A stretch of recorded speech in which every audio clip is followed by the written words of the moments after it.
can stand the rush.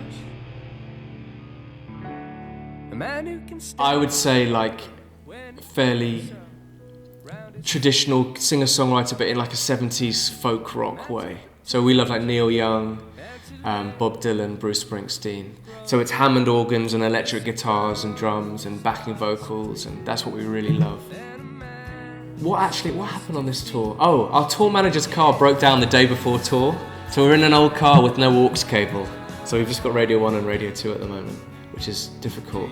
But normally, what do we all listen to? We all love like a classic era of music.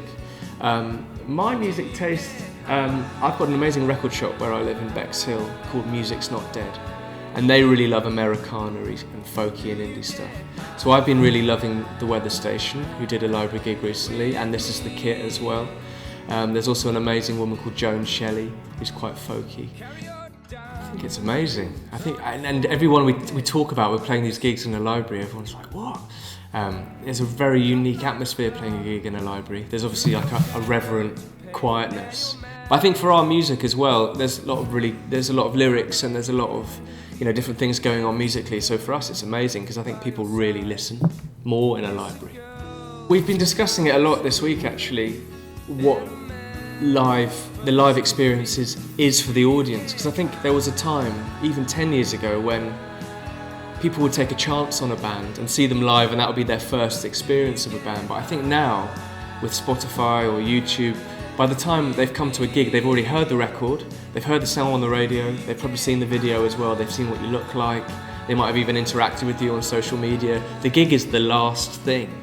But for a band like us, we record live as well. So actually playing live is a chance for us to make the record even better. And it's a chance to meet people.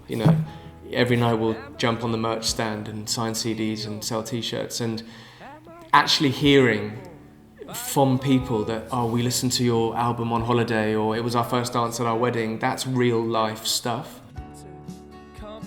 I think if you're a writer, you've got to write as much as you humanly can. I think the more you write, the more your songs will become you, and they'll become, an individual thing that people will really love listening to.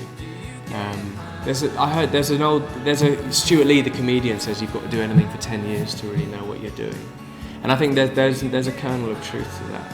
We just realised the other day in the car that the band that I was in before, it was just my name was Tom Williams and the Boat, and that first album was 2010, and we got together in about 2007, so it is about 10 years.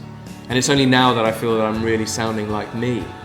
You go through this stage when you're young of listening to yourself back through speakers and it just sounds hideous. So my advice would just be to keep going, and keep going as long as you can.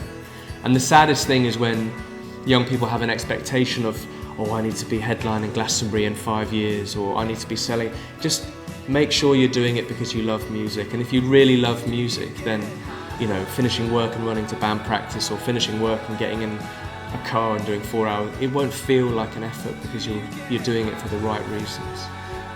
So yeah, keep going and make sure you really love it.